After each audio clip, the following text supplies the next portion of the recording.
Welcome to the Grid Podcast, episode 14, where our goal is to educate and to bring hard hitting truths about America's critical infrastructure. I'm your host, Maria Sumnick, and after the past week or so, we've seen how fragile our critical infrastructure really is. Our electric grid is under a lot of stress due to these storms, and it looks like we're in for round two. And this couldn't be a more timely podcast with our guest, David Phelps. And David, welcome to the podcast. It's so good to have you. And I wanted to do a little bit of a bio intro into David's past and present. David is a professional engineer. He was born in England and immigrated to the United States in 2008. He is a fellow of the London-based Institution of Mechanical Engineers, which is a highly respected international organization of professional engineers. Dave spent much of his career in the process and oil industries, holding leadership positions in design, manufacturing, operations, project management, and new product development. As global product development manager for an international Fortune 500 company, he led teams in developing and commercializing numerous world-class multi-million-dollar product lines. So Dave, welcome to our podcast. Why don't you fill us in on what you're doing now and a little bit more about your background?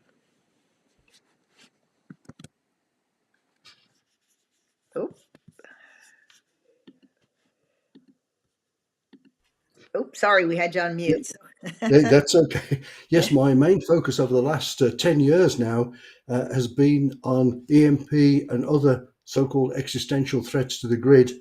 And I felt that my background was appropriate to tackling this problem. There are many similarities between product development of major projects Mhm. and what's needed for the grid. It's like a huge product that needs to be upgraded. And so that's where a lot of my time goes at the moment. And I'm involved in a number of grid down groups of experts, including the Task Force on National and Homeland Security, where I'm National Director, Project Engineering. And I live in South Carolina. Um, I've been a citizen since 2015, and so I'm a proud American, although I don't sound a whole lot like one. But I live in South Carolina, just south of Charlotte, with my wife Trudy. Ah, wonderful. Now, you weren't highly impacted by the weather in your area, or were you? We were not. No, we did very well. I mean, it was very cold and there was ice, but we had no problems, and the power was as normal. Oh, good, good, good. Because I know other areas are still suffering with close to 1 million people as of this morning. I haven't looked in the last hour, but Yes, without power. They were still without power. yes. And round two is coming around this weekend. So, I think many people are aware of the potentially nation ending threats to our national electric grid. So, can you briefly explain, how did we become, how did you become involved in the grid down arena? And how can, what are we looking at with these threats? And lately it's been weather. Yes. Well, the way I became involved is when I became a citizen in 2015, we were recommended to join a local group, a civics group, or a political group, and to be involved in our community. And so I joined the Oak Initiative, which is part of the Christian organisation I belong to, Morning Star, and the Oak seeks to bring righteousness and truth into the political arena, and it gets involved in all aspects of politics and what's going on, engineering and industry and all that stuff. And the local leader, the president of the Oak chapter that I belong to, Larry Bird, he said he needed someone to investigate EMP, because we investigate a number of different projects and see what's there and see what we can do about it. And I was sitting there thinking, well, that would be interesting, and I think I could contribute to that as an engineer. a retired engineer at that time. And I thought, but I've got lots of things going on at the moment. My wife was setting up a new natural health business, and as I was thinking these things through, the Lord spoke to me, and He doesn't speak that often, but when He does, I recognise His voice. He said just two things: move yourself. And so I was on my feet and I was still protesting. I said, wait a minute, I haven't thought this thing through yet, but it was too late. And so I went to Larry and I said, yep, I'll take it on. And it moved on from there. So I really rapidly became involved with a number of groups, the Task Force, for example, and the Secure the Grid Coalition and InfraGard as it was then. And but the Oak has remained very a staunch supporter. I give them fairly frequent updates of what's going on. They're very enthusiastic. They give me suggestions and they give me encouragement. And so they're still a very important part of my grid down life, if you like. Right, right. I know there's a lot of expertise going back decades in the grid down community, as well as EMP and a lot of the work that Peter Pry did. And so, what is your main focus, and how do you feel? What do you bring to the table in this complex world of grid resiliency? Well, that's a good question, Maria, because there's tons and tons of information on threats to the grid. I mean, we think of EMP, but it's global, it's geomagnetic disturbance and cyber hacking that you're very familiar with, I know, and kinetic attacks, all those things, and extreme weather. And there's tons of stuff that's been written on the science, particularly of EMP and GMD, and its impact on the grid and the impact that the grid being down would have on the people. Up in a national event, it could be 90% of the population dead in a year, which sounds extremely over the top. But as I've looked into it in some depth, I think, especially if you read Jonathan Holloman's book, Grid Down, Death of a Nation, you think, well, maybe 90% is a bit optimistic, and but that's where most of the writing is. But my focus has been from the start is on initiating a project to pull it all to first of all to define the threat and to look at the various solutions. There are lots of individual solutions that are presented and talked about and written about. Some of them are mutually exclusive, some are better than others, but to bring it all together in a comprehensive plan to actually get the grid hardened in simple terms. So that's been my primary focus. I get involved in other aspects as well, particularly some of the science of the components, but it's the project that has driven me, if you like. Yeah, and I know you're coming out with a book, and you're drafting it right now. Can you give us a overview about what you're covering in the book and who the audience is for, and when it'll be available? Yes. Well, the book is called Preventing Grid Down, a Practical Engineering Approach. And it's pitched at politicians who are seriously interested in hardening the grid, at technical people, at grid engineers, at military engineers who could be interested in tackling the problem. So it's pitched at people who are seriously interested. There's a little bit, I give a brief introduction of what the threats are and the impact on the US and why so little has been done. But that's just background, really. And then I get into the needs themselves. And the heart of the book really is Appendix B, which is the methodology to actually tackle the grid hardening. And but I do spend a bit of time looking at project capability in the US, civilian capability over the past 20 years, and military capability. And it's very surprising. It follows a pattern that I've heard many times, but when I investigated it, it seemed to be correct, is that there's not much impressive major project work being carried out over the past 20 years, excluding Elon Musk's SpaceX. You struggle to find impressive projects. Now, if you go into the military, you'll find some very impressive projects. Some of them have overrun, they've had problems. That's the nature of big, complex projects, but they've produced some remarkable stuff, very high tech, and in some cases they've even been within budget. Some cases, right?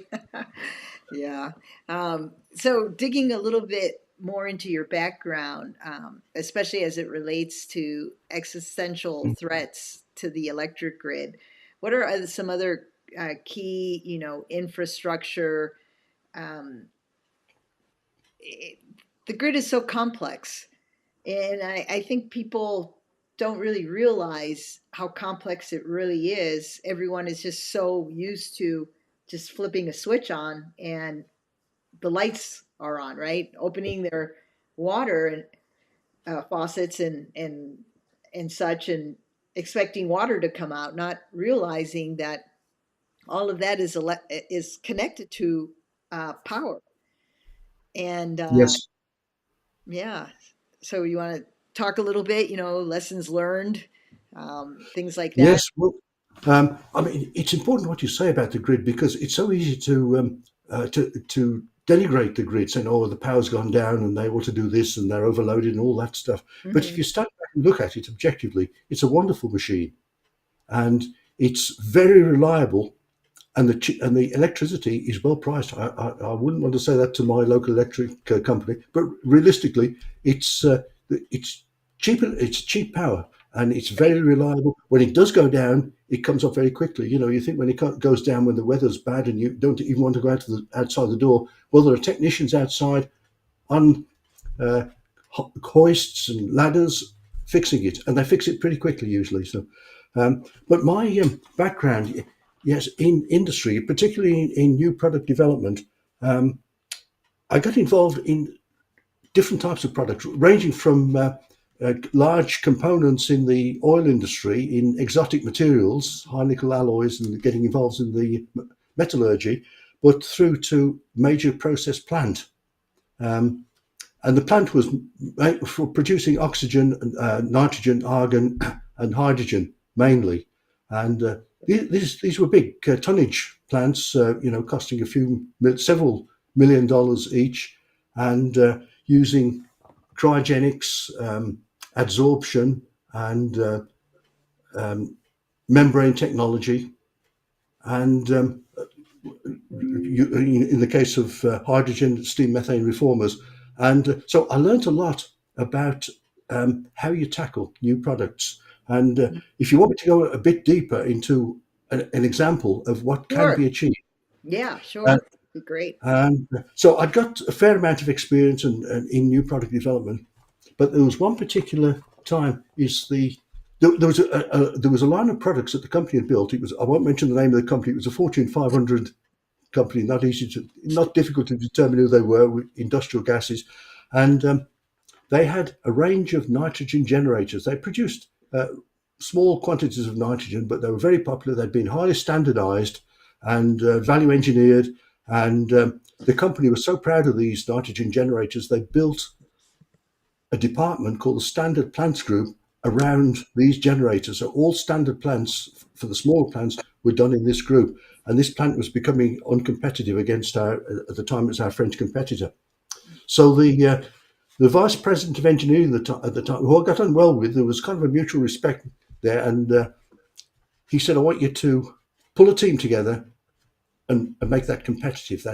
And I said, you really want us to tear into it? He said, yes. He says, I want you to do what you can. In fact, he said to me, bear in mind, this is a Fortune 500 company. He said, so long as I can't hear your spurs jangle as you walk down the corridor, you're okay. And so I knew I'd got his backing, and everybody else knew I'd got his backing. And in fact, he said to me, he said, how much do you want? I had no idea because it was a different type of project. So I jumped a number, and he said, no way, you can have half that. So we split the difference, and that was the budget. And he said, I want you to start tomorrow morning. So in reality, we started about 30 minutes in office time after he approached me first to us, the project was underway. And so I pulled together a team. They were essentially misfits within the company. I was something of a misfit. And in fact, yeah. And but I thought we'd work well together. They were very good. And so we really pushed into this product, bearing in mind that in fact, the owners of the product line, that's what they would designate, the groups that were responsible for bidding and maintaining it and building it and keeping it up to scratch, doing value engineering. They were called the product owners. So the product owner said to me, "You're wasting your time. We've value engineered it to death. There's nothing else to come out." And we tackled this. Mhm. It was probably the best group I ever had. And some of the things that we did, this was a cryogenic separation plant, but we normally the columns for distillation, they're filled with trays, perforated aluminum trays, very finely machined. They have runners and risers, flow paths and racetracks, and they're very expensive to build and to assemble. And now in other industries, they use what's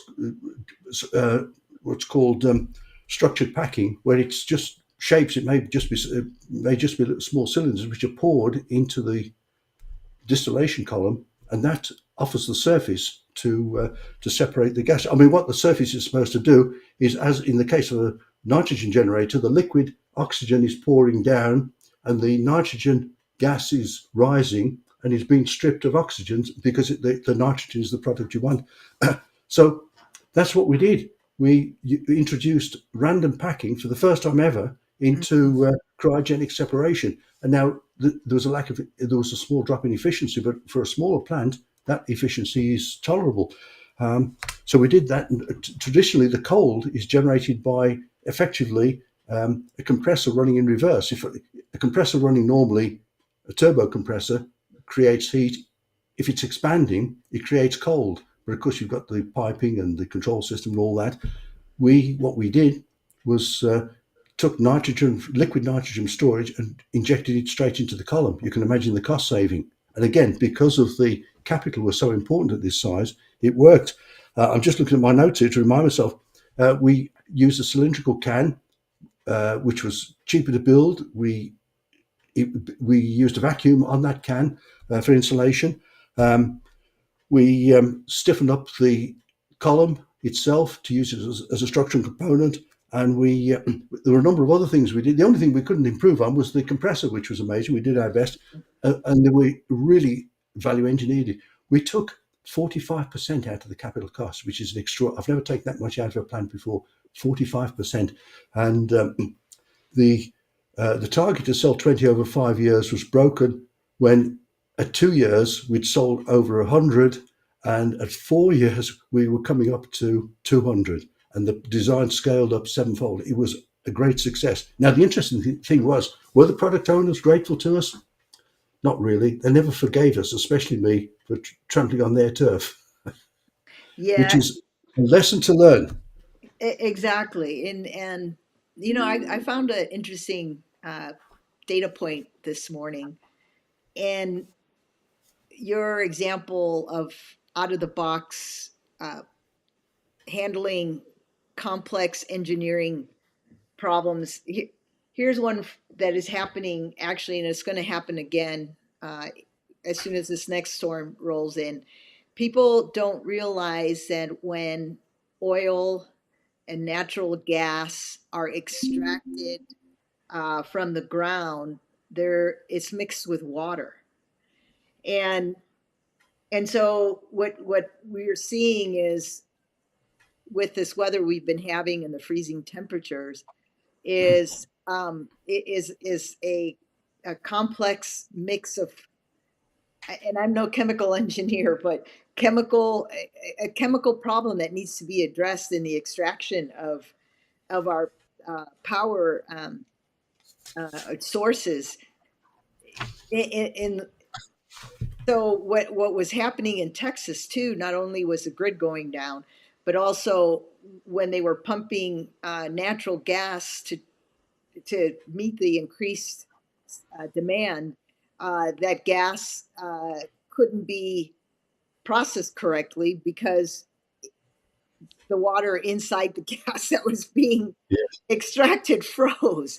And so these are lessons learned. Getting the industry to take these what's happened over the last 10 days with this situation we've been basically east of the Mississippi mostly, Texas and Kansas also, but they need to look back at everything that did go wrong. And, and this is why what you do is so important. These lessons learned, they need to look back in prospect and start addressing these. I mean, do, how does this Yes. stack up against other national Well, initiatives?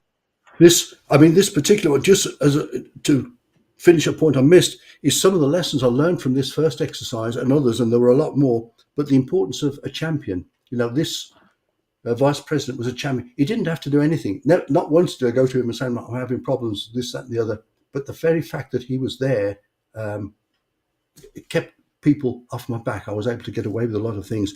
And assembly true experts can truly is greater than the sum of the parts. And you can be faced with a problem. You cannot see the solution. And that's the problem in the grid. People can't see the solution. That doesn't mean to say there isn't a solution there and the right team can Right. find it. Each team member has to be willing to challenge and be challenged. It's a fine balance. And a sense of humor is important. I could say a lot about that, but prima donnas, you need to avoid prima donnas. The team has to be able to carry out fast evaluations, Mhm. calculations, and the sort of stuff that can take weeks or months, they have to be able to do in hours and days and be essentially correct, be able to justify what they do. It's going to be proved out later on, but to move on, you've got to be able to move very quickly when it's a Yep. complex problem. Um, the need for courage and unwavering focus on the target, no other agendas, one agenda. We're going to have Right. a world class product. Which, like This, you mentioned a Manhattan type project yes, involving the grid.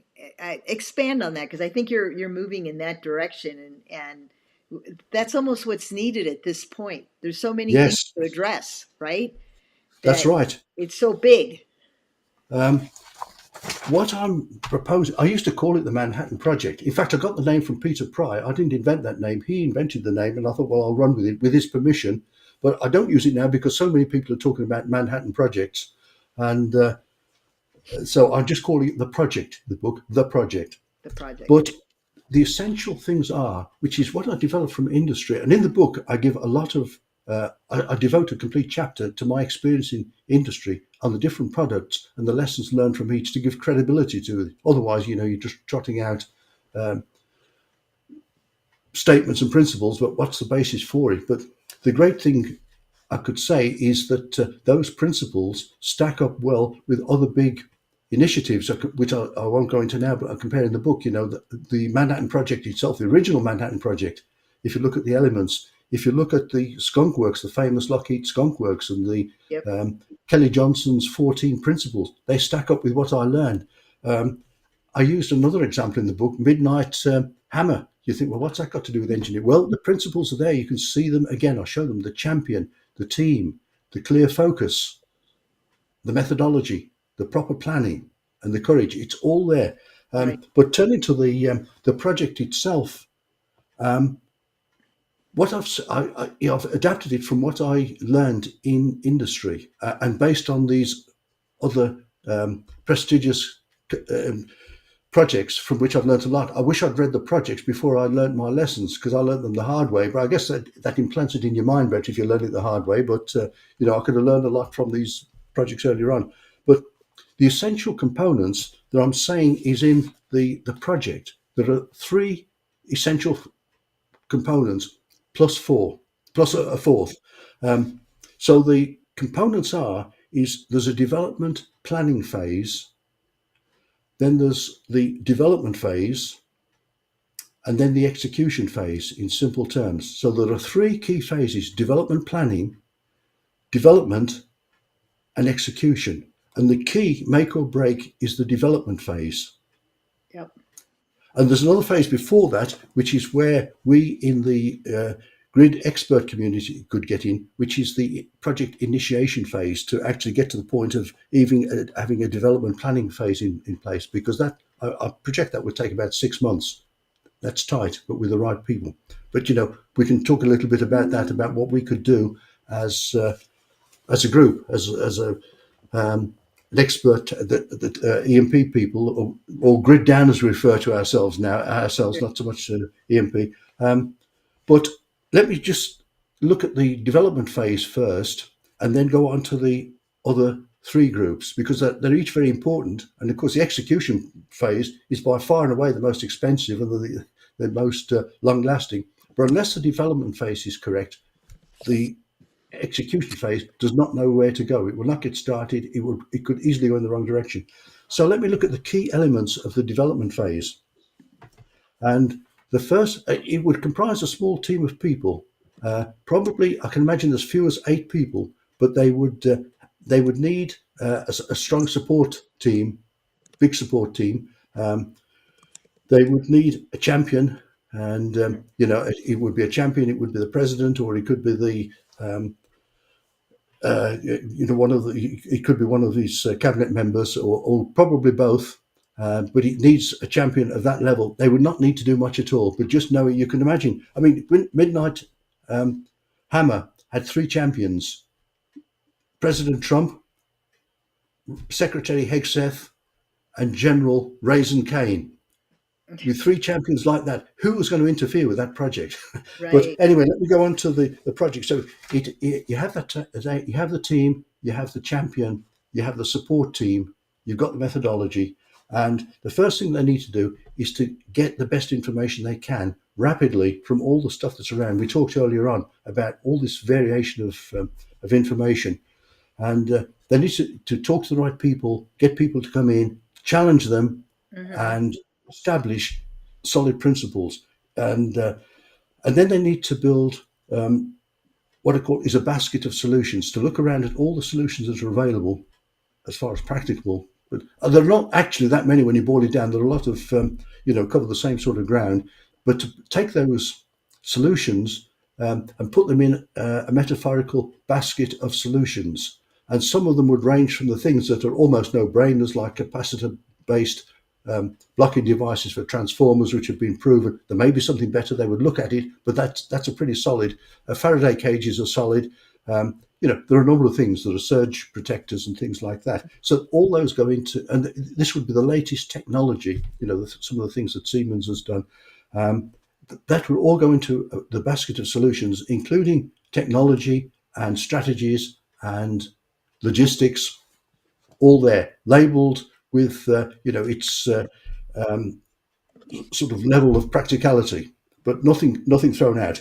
And then they'd compile what I've called the challengeable canon. Now, I didn't use that term in industry, but I had one. I had to have a big file of what the principles were as we developed them. So I've called it the challengeable canon. Canon, of course, is like scripture, or it's the word, it's the final word, because it's the best information that the team can pull together at that time from the experts around.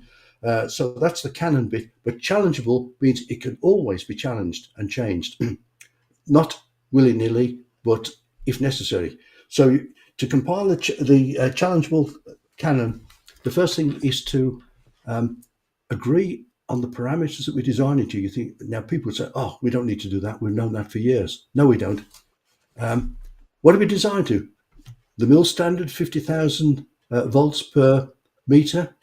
You can read reports saying it should be the latest is 100 kV per meter. Can you 200. talk a little bit about that for some people in the audience that don't Yes, understand the variation of what that really means, and what standards, maybe even Europe has a more hardened standard as compared to yes. the United States. I think that would be real good for the audience to understand. Certainly, yes. Is this is for an EMP, an electromagnetic pulse. It's in three. It has 3 fundamental components: a super fast E1 phase, which has a rise time in nanoseconds or even less, and the more common, the E2, which is more like super lightning, and the E3, which is a very slow wave. It can have a period of a minute. It can be less. It can be longer.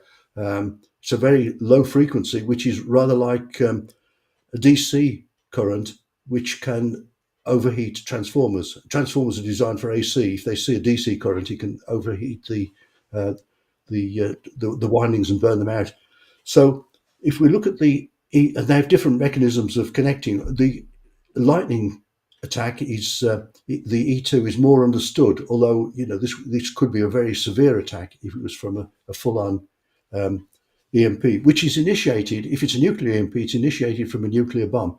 It Mm-hmm. could be an atom bomb, it could be a hydrogen bomb, a fusion bomb, but a fusion bomb is more effective, and it can be designed as a super bomb, which is designed to maximize the gamma radiation, which interacts with the molecules in the air, which have been ionized, spins off electrons. Those electrons spin down to the conductors and they latch onto the conductors. I'm talking about the super fast E1 pulse now. And of course, that pulse can be 50,000 volts per meter, which sounds an extraordinary figure. So are you saying for every meter in length, you've got an additional 50,000 volts? And the answer is yes. Talking to experts, it probably applies up to about 100 meters, and then it flattens out. But you think 100 times 50,000 volts is a very high voltage. It's not huge energy, but it obviously can jump across conductors and allow the energy of the grid to flow and destroy itself. So that E1, but it's been said that our enemies can generate 100 kV per meter or 200 kV per meter, and our mill standard, which is their bread and butter standard, if you like, is Yeah. designed for 50 kV per meter, 50,000 volts per meter. So one of the things that needs to be sorted out first is what should the systems be designed for? Because you've got to settle on something. And now the well-meaning novices will say, well, design for 200 and be covered. Well, design for 200 may be such a technical demand and cost demand, it's not practical. So that's one of the things that needs to be looked at first, to see the implications of those levels. And it may be, but I mean, typically, as you increase a design parameter, the design requirements, it may be thickness if it's pressure, goes up exponentially, and there can be steps, so there can be sweet spots. We can get up to this spot fairly quickly, very cheaply, and in practical terms, it's fairly easy. But if you go above that, it gets more and more difficult. That's not to say we can't do it, but it gets very expensive. So they need to look at it objectively to see what the practicalities are. For example, they may find that they can get up to 100 kV per meter fairly easily, and I've heard that the mill standard 188125 is fairly generous. And but to get to the high voltage, or the higher field strength, it's called field strength of the kilovolts per meter, would take much more demand. So it may be that military facilities and government facilities and other key things are designed for 200, and the regular equipment is designed for 100. That has to be looked at, because it's important to get the specification right as you can. Right. To over design can be bad. To over specify can be bad, because you could chop out good hardening candidates, if you like. If you say, well, it has to be for 200, it may be that there's virtually nothing available to meet that requirement. So they have to do that, and they have to be able to work quickly. It's the sort of thing that PhD students would spend years on, and there'd be commissions set up, and it would be a bread ticket for a long time. They have to move fast. So they need the design parameters. They need to decide the hardening approach. What I mean by that is, what is the approach we take? You can see various approaches by competent people. Should we break the grid into fractals that can be separated on certain triggers, or they may be able to detect an E1, for example. I'm staying with E1 at the moment for the sake of simplicity and time. To be able to detect it and break, at the moment that's not possible. But there's a logic in breaking the grid into fractals. I'm particularly jumping around here, particularly for the slow solar EMP that you may have some warning for, not much, 15 minutes maybe. True. But but there are other people that are pushing hard, and these are serious people pushing hard to replace the existing generating capacity with small modular reactors. Mm-hmm. But other people pushing to replace the AC grid with DC. Some are pushing that it has to be bottom up as opposed to top down. Let's build islands and build out from there. Let's just harden the state. There are all these different that you can't do them all. It has to be settled, and it has to be settled quickly. And that's why this team, I call them the special task force. They're special, and they'll bring people in, let them make the case, and they'll make a decision. We've got to do this. It may be a combination of those things, of course, but it certainly can't be all of them. So they've got to settle the approach they're going to take. Then they have to settle the solutions. So they, depending on the approach, they'll settle the solutions that will meet that approach, and drawing on them, they will brainstorm. And I used a different brainstorming is a great technique. It's become something of it's grown arms and legs. I don't know whether that's an American expression. It's so technical and rigorously controlled. It sort of kills innovation in my experience. But I used a very open form of brainstorming where people could challenge, raise problems. We'll now brainstorm the problem, and at the end of that, when we'd looked at components, nothing would be thrown out. We'd make our preferred selection, but we keep the others, because other, even poor ideas may become good ideas, or they may trigger other ideas. I could go into that at some length where that's happened. So they will effectively design the grid hardening problem very quickly, and they'll put it into a straw man, which I found very effective, because a straw man, you can get away with things. Well, this is not the final plan. This is just some thoughts. It's okay if there's some sillies in it, and then that straw man is put out to all interested parties. Particularly people in the grid. You'd want comments from the grid engineers, from NERC and FERC and the Nuclear Regulatory Commission. You want their input, but you do not want them to interfere with this process. That's the important point. This team under the champion is going to handle the process. So the straw man is put out, people put their input into it, the team takes it back, make a change, issue another straw man, and my guess would be within 3 issues of the straw man, they'd have a decent plan, which I call the battle plan.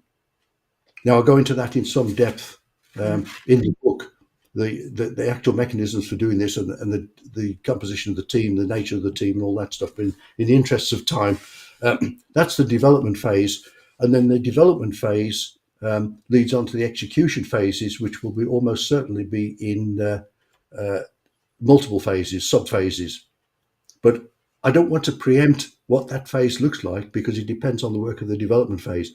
Now, I talk about the development planning phase. The development planning phase is very important, because that's where a team, which may be some of those people may become the core team members on the development phase, but they have to arrange with whoever is the overall champion to get the team set up, to pick the teams, where they're going to be operating, and confirm the methodology, and they initiate what's called the development plan. So the development plan goes to the development team. The development team produces the battle plan, as I call it, and the battle plan is turned into a project execution plan, more conventional, and the output from that is the hardened grid.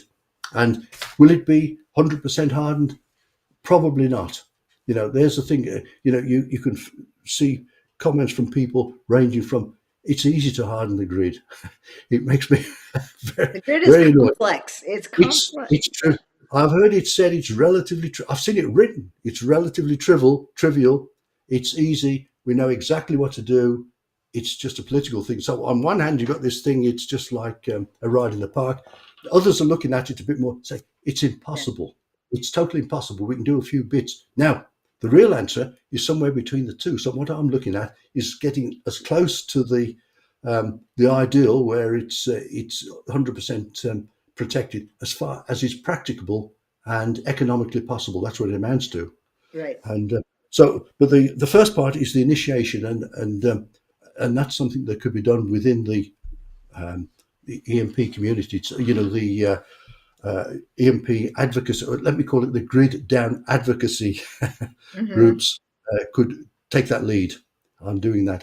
I mean, I can go into that, but we'll, in the interest of time, we'll see if anybody wants to go into that. I think, you know, in the 3 years I've been involved in this, what I, a trend I see is the people who really understand the issues are not the ones that get invited to and are capable of solving, this core team of what I call subject matter experts that would be the team to drive such an effort forward are never the ones that are invited to these um, grid resiliency conferences and are the keynote speakers or any what I'm seeing is some are many of them that are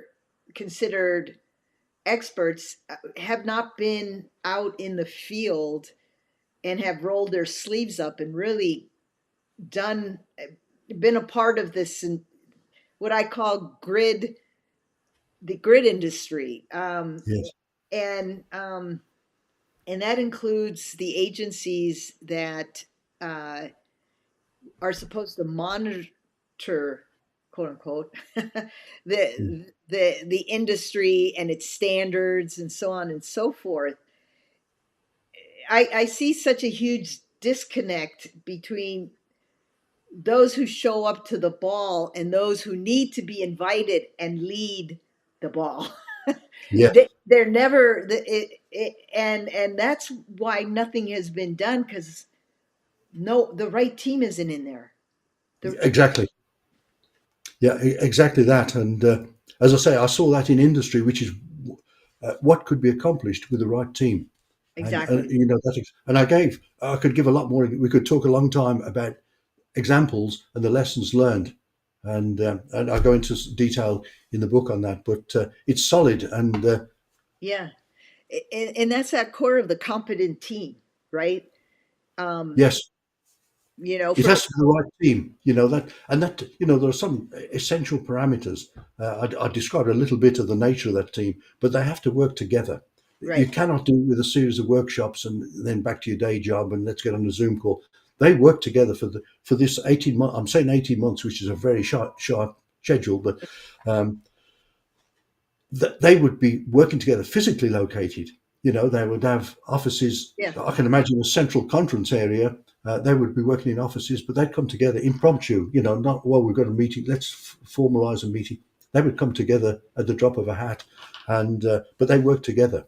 exactly. Like a Manhattan Project, all the scientists Yes, were brought to a yes, single location, and their main yes, focus for I think it was that 18-month to 24-month window to develop this thing.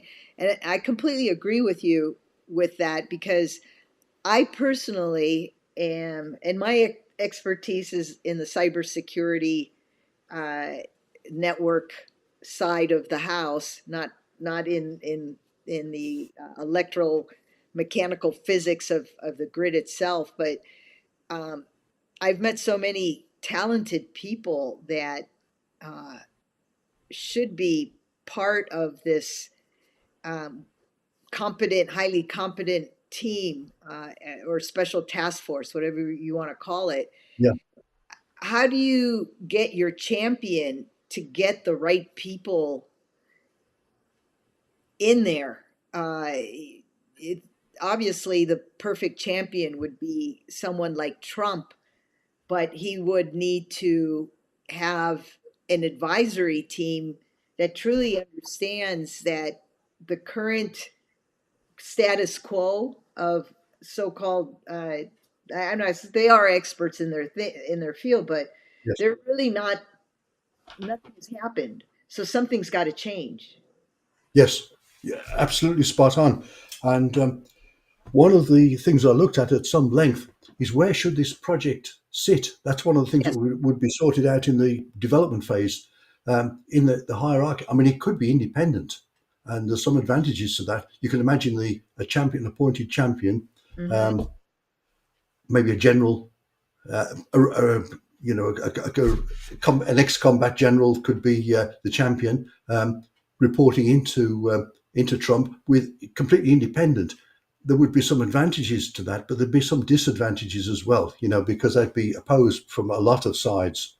And so the team could sit in a number of. You could set up a skunk works. That's what it amounts to. You could set up a skunk works in the Department of Energy, in the DHS, the Department of Homeland Security. Um, it could be run by NERC. I mean, NERC is the North American Energy Reliability Corporation. You could say they should run it. I don't think any of those should run it. As I look at it, I think the only group, no, that's not true. Any of these groups could run it, but the group with the best chance of running it is the military. Yeah. And and I've had a lot of pushback on that. But as I explain it, people agree, you know, and they say, well, what do the military know about electrical engine? What the military would provide is the leadership, and they do have some outstanding leaders. There's no doubt. Not to say there aren't good leaders in industry as well. There certainly are, but the military have that leadership. But they also have the standing. There's no entity in America that's got more standing than the military to push things through. Now, they wouldn't do it in isolation. They would bring in expertise, and a lot of that expertise would Yeah. come from the out of the grid. But they would provide the leadership, and they would provide the structure to drive it through for the development phase, and then the execution phase would almost certainly be by the grid people themselves, you know. And but so the military, and as I say earlier on, when I look at the accomplishments in the civilian sector of the past 20 years and the accomplishments in the military sector, the military win hands down. And you know, not everybody realizes that the Manhattan Project was run by the military. I mean, it was run by the Army Corps of Engineers. Right, Um, right. It's a discipline yes, that yes, they it is. bring to Yes, all their projects. yes, Having worked for and the yet, government myself, I know that.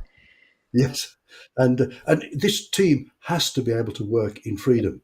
And companies will say, "Oh yes, we'll give you freedom. You can work outside the box." But what they really mean is, this is the box you can work outside of, but the box you're constrained within is 3/16 of an inch bigger. You know, Hmm. and that's not the way it has to work. They have to have the freedom to operate, but it has to be the right team, else they're not going to go anywhere.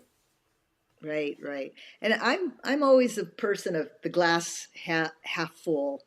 I realize that the grid is complex, and as was mentioned by one of our guests in a previous podcast, for example, the state of California does a miracle transition from solar to natural gas twice a day, which it happens seamlessly, Yeah. and and and so there's a lot of intricate parts of the grid, but I do believe that areas can be addressed, can be hardened, the grid can be improved way Yes. beyond what it is now. Yes. I know that's no solace to the people right now who are sitting in the dark in the cold, but Yes. but you know, these are the folks that hopefully will get a hold of this broadcast and talk to your elected officials and request this, because there, there's really there's really no reason to lose power on such a great. I realize that the weather was extreme, especially with the freezing, but at the same time, there are things that can be done from all the reading I've done, from just being with these great groups of experts. So I know you're putting together this book in your ideal situation. Whose desk would this book wind up on? Like, Well, I would like to see it on President Trump's desk, exactly. and uh, and then the champions could be, um, I can imagine Secretary Hegseth. I mean, Mhm.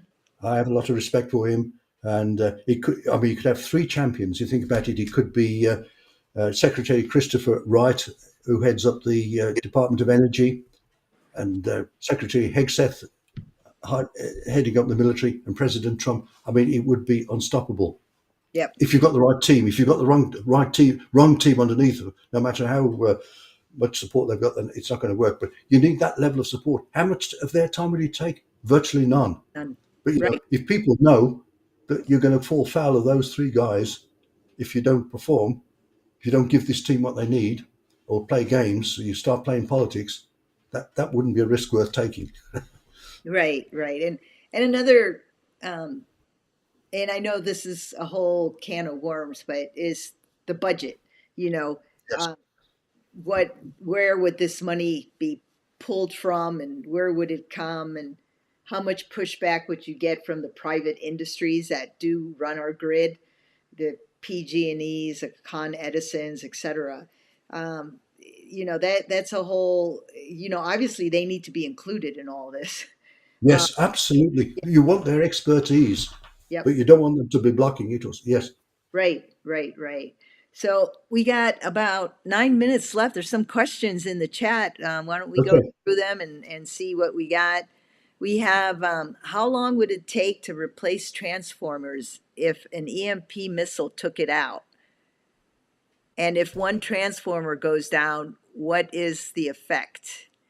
Um, you want to address that one? Yes. Yes. That's a very good question. I mean, transformers are a key component of the grid, and it depends on the transformer. Of course, if it's a small transformer, then it can be replaced more easily. It can be bypassed.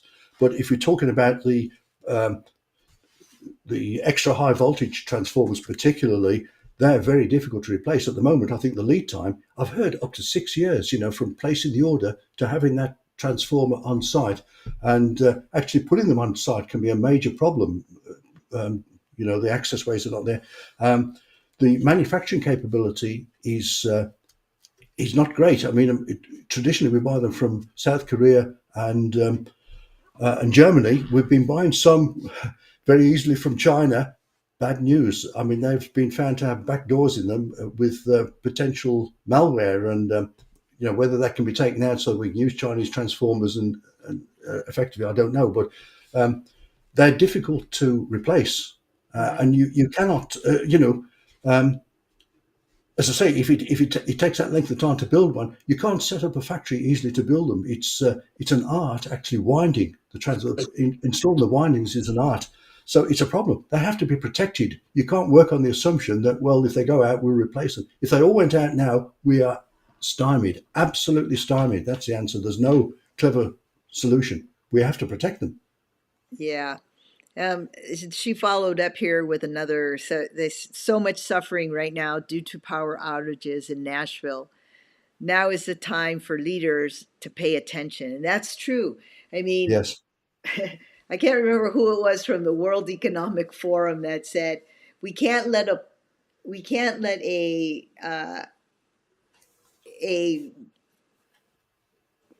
at the time it was a pandemic. We can't let a perfect pandemic go to waste. So Yes. you know, for lack of a parallel there, yeah, we have half the country that has suffered over the last 10 days, and this would be a perfect time to do something. Um, Yes. I mean, there are two issues here. There's the issue of reliability and the issue of resilience. mhm. And the grid going down in bad weather is more a reliability thing, and that needs to be built up. I mean, in some areas we're at capacity in terms of our the demand on the grid, the balance between demand and supply. So that needs to be improved so that we've got some spare capacity and we can reroute supplies from elsewhere. That's in complete contrast to the number of data centers that are coming in, which is increasing demand. Yeah. But that certainly needs to be tackled. But that's different from what we're talking about in terms of resilience, because you can build up the plant so that it's reliable, it doesn't go down in the winter, or when it does go down, we can divert the power from somewhere else, and we perhaps bury the transmission cables instead of having overhead cables. Massive project. We were talking about that earlier on. But all of that does not necessarily solve the resilience problem. That's a parallel problem, which has to be done in accordance with reliability. In some cases, if you broke the grid into fractals, which some people propose, and there's a logic to this, with small modular reactors, so each of them was autonomous, could improve resilience if they were EMP hardened and they were not subject to cascading failures, which is a big problem. They would be more resilient, but they'd be less reliable, because when the demand went high, they couldn't bring electricity in from their neighbours because they were physically blocked, Right. or if they went down in the same way. So it's a trade-off between reliability and resilience, but we want both. Right. Right. Right. We have any thoughts about the ideal mix of folks for a development planning phase? This would be bring the right Yes, subject matter experts. yes. I mean, if my dream team would be, I'd have a leader would be a guy from, let me not get sexist here. Let me say a guy from um, Mhm. the Army Corps of Engineers, for example, who he's got engineering experience, um, as leading it. Mhm. He's the grid leader. He's the General Groves of the Manhattan Project.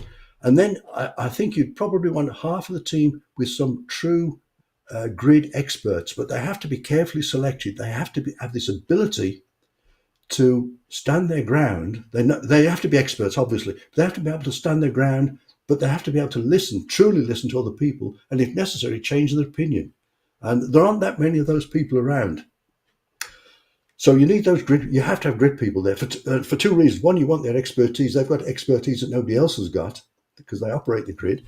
Also, you want their buy-in. If you came up with a wonderful solution, independent of the power industry, tossed it over the fence and used that, you'd have a hard job. So I think you also need some people from the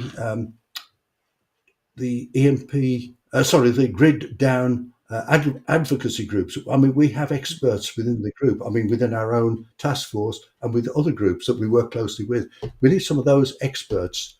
But so I can see that, to answer the question, the leader from the Army Corps of Engineers, um, 3, 4 grid engineers, a couple from the task force, and then the others could be open, the other position. But it needs to be a small team. They need a Right. huge support team to draw on, but the team making the decision need to be small. That would be my ideal off the top of my head.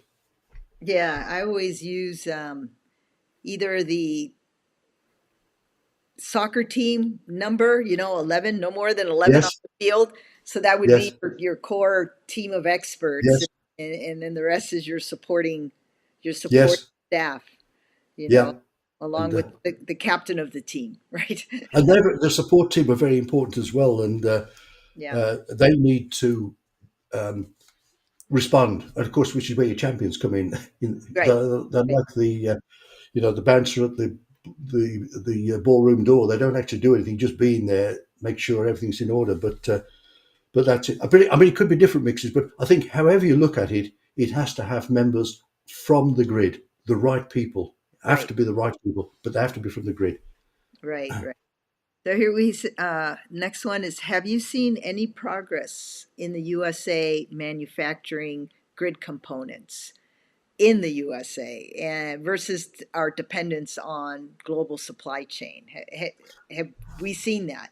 I know I haven't, but maybe you have. No, I haven't really. I mean, I've heard, and I heard it from a director in one of the power companies. I won't mention the power company. He said, "Yes, we manufacture the transformers in the US. Mm-hmm. We have manufactured them. We manufactured them in Mexico, but these big transformers are as I mentioned earlier. It's like a craft applying the windings, and so even if you build them, they won't necessarily have the life that you want. I mean, at the moment, they have a design life of 40 years. Some of the transformers have been in quite a bit longer than 40 years. They're still operating. And so I don't see any. I'd like to see brought back, but it will take a time before they're up to speed. They need to bring people in from South Korea.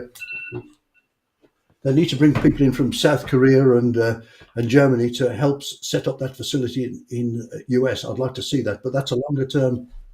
As far as other things are concerned, I mean, I know there are moves to bring back um, electronics and electronics manufacturing isn't Yeah, Nvidia. I mean, and which is all good. I'm absolutely in favour of bringing manufacturing to the US, and of course, President Trump is pushing that hard. But the answer is, I don't see any major moves of independence at the right. moment.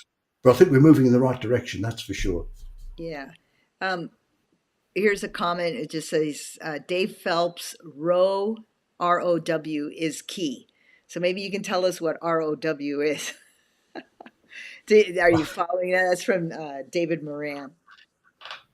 ROW. Well, that sounds like rest of world. Is Rest that of the right? world. Okay. Well, get Dave to explain it. Chime it in. That's all I can think about. Yeah, we'll have to have him back. Let's see. There's another one. The DoD has the knowledge of the threat and has the budget. Important to work with grid experts. So that's from Dave Anderson. And said, do you Yes. see any electrical companies installing their transformers underground for extra security, like their other countries do? Realizing that the additional cost to do this, but there's huge benefits as well.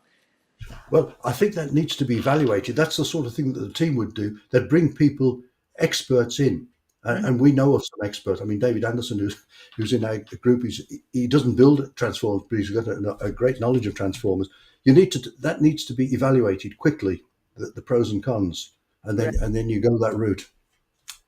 right. And Yeah, then I we, mean, you can't necessarily protect underground stuff from EMP. I mean, it will penetrate a certain distance, and I know I've been in other countries where, for example, in Japan, where they place their critical components inside, almost concrete reinforced military yes, type buildings. that would be great. I mean, that would protect because kinetic attacks are very real. And of course, if it was a concrete, it could be EMP resisting concrete. It could be a Faraday cage as well, but it would be a big container. But yeah, Yeah, does that answer that question? I yeah, mean, as far yeah. as you, I mean, obviously there's the answer would be yes. To harden it physically, putting certain components underground would protect it. Uh, Placing it in concrete, reinforced concrete structure yes, like Japan does yes, would obviously be a huge benefit as well. And But the last comment is utility companies would squeeze every nickel of profit. you know, um, yeah, that's part of the issue, I think, that makes it the grid complex is the fact yes, that our government relies on it. In other words, every military base in the United States is dependent on the public grid for power. All our citizens, every business, every person in the United States relies on the grid, and it's owned by private companies. And yes. and I at least personally, I almost see that as a conflict of interest. Um, when when basically it's national security that's at stake in a for-profit model. Yes. That's I mean, that is true, Maria, and the costing is very important. It's on any project there are three elements. Anybody wants to know what are you going to do? That's the scope. How long will it take? The schedule, and what's it going to cost? The budget. And at the moment, in all practical terms, we can't give a budget because until we've gone through that development phase and decide the way forward, we cannot give a budget. Just as a quick illustration of that, you can look at papers from respected grid down experts, and you can see budgets or cost estimates to harden the national grid from $2 billion with a B to $1 trillion with a T plus. Mhm. Um, you know, the costs. I mean, I think the cost of the development phase can be determined fairly quickly. I mean, that's going to be in the millions. That's not a big expense. It's extremely important to function. If you force me to jump a number, I would say 10 to 15 million dollars, which is absolute peanuts. But the actual hardening. I mean, if I always say I will not jump a number until I see the scope. That's project management 101. You can't estimate a cost until you've defined the scope. But if somebody put my arm up my back, I would say it's got to be quite a few $1 billion. It's got to be expensive. And you're right that the power companies have to be compensated. One power company is not going to stick its neck out and say, yeah, we'll harden our segment and uh, we'll just we'll tell the shareholders, well, you won't get any returns for Right, X years. That's not going to work. They have to be properly compensated, not to make a killing on it, but to be properly compensated. And that's right, part of the planning of the project is how you recover that cost recovery. And exactly, yeah. exactly. Well, Dave, it's been an absolute pleasure having you on this podcast. How can our audience reach you if they have further questions? Well, they're very welcome to send me an email, and it's very simple. My email address it's my name, Dave at Phelps, PHELPS .net. Perfect. And LinkedIn is also a good way to connect with you as well. Yes, I don't do much on I am on LinkedIn. Yeah. I don't do much.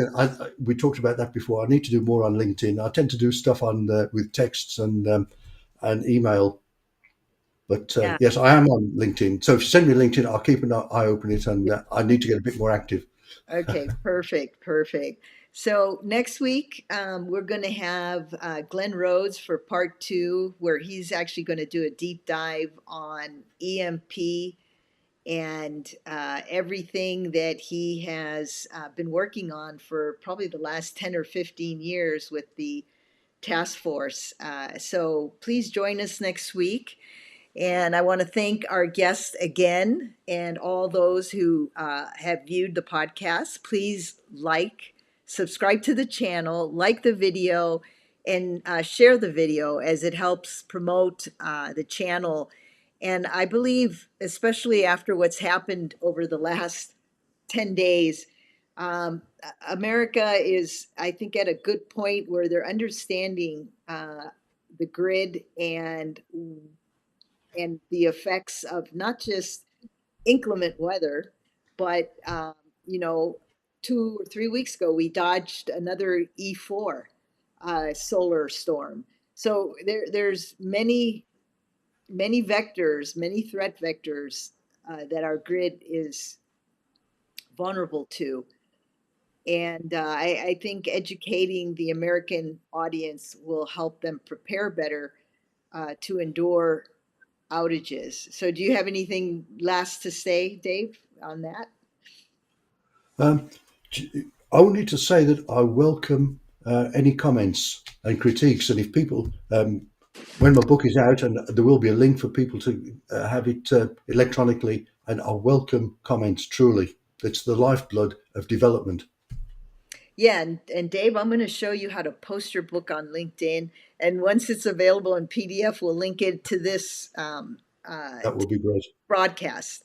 So I want to thank you again to the audience for watching and supporting this effort. And until next week, we are signing off. Everyone, take care and stay safe this weekend. Prepare. Thank you, Maria.